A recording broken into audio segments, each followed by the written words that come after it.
Ok, donc voilà comment ça marche. J'entre dans mon menu, dans ES Explorer. Donc voilà.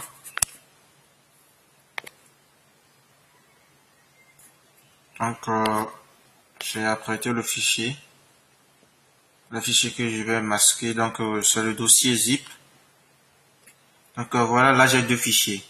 Un fichier dans un format PDF et un autre fichier dans un format JPG.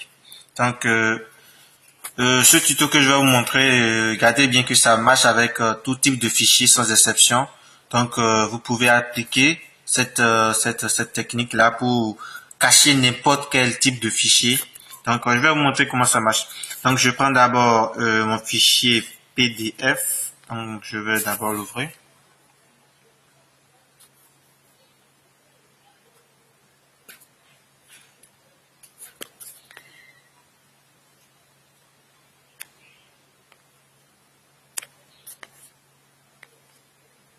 Donc voilà, c'est un fichier PDF, c'est un document. Donc voilà. Donc supposons que je désire cacher ce document pour le rendre inaccessible par d'autres personnes qui vont peut-être tenter de copier ce document-là. Donc voilà comment ça marche. Je clique sur le document, appuyons. Je vais renommer son extension.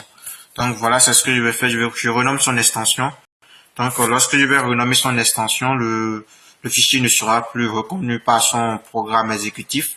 Donc le fichier sera comme un fichier quelconque.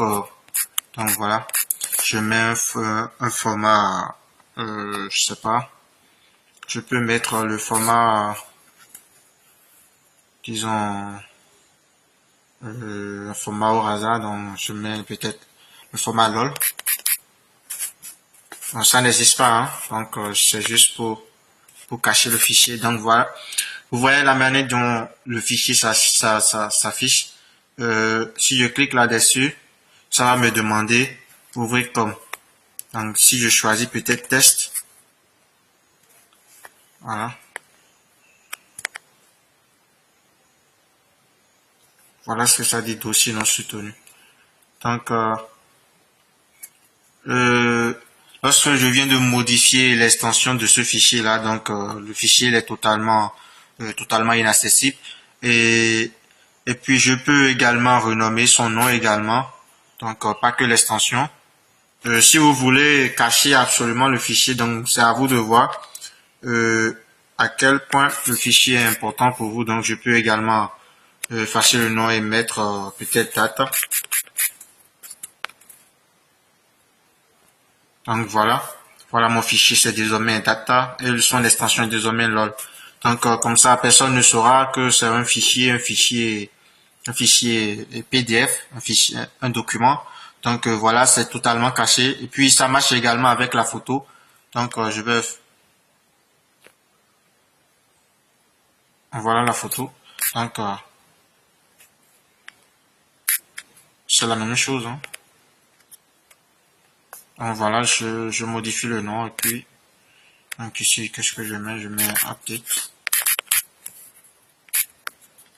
Et puis pour son extension, je mets l'île. Terminé. Donc voilà, ce sont des extensions qui ne sont pas prises en charge par le programme par défaut. Donc ça n'existe même pas. Ça n'existe pas. Donc je viens de créer ces extensions là juste pour bouleverser le programme pour que ces fichiers ne soient pas détectés par le programme par défaut. Donc voilà, les fichiers sont cachés. Donc voilà comment ça marche. Et si vous voulez approfondir cela, donc vous pouvez également déplacer ces fichiers cachés de cette manière-là dans des fichiers anonymes de ce genre-là. Donc, je vais encore ramener mes fichiers.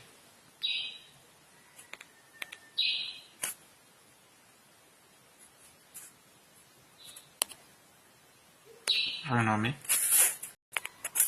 Donc, je mets encore le format PDF et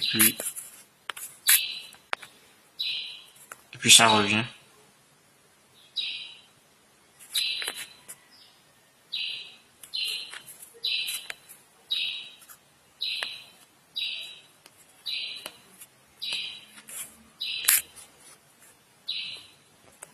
Donc, voilà comment ça marche. Je vais aussi renommer le second, la photo. Donc, je lui mets son format JPG. JPG.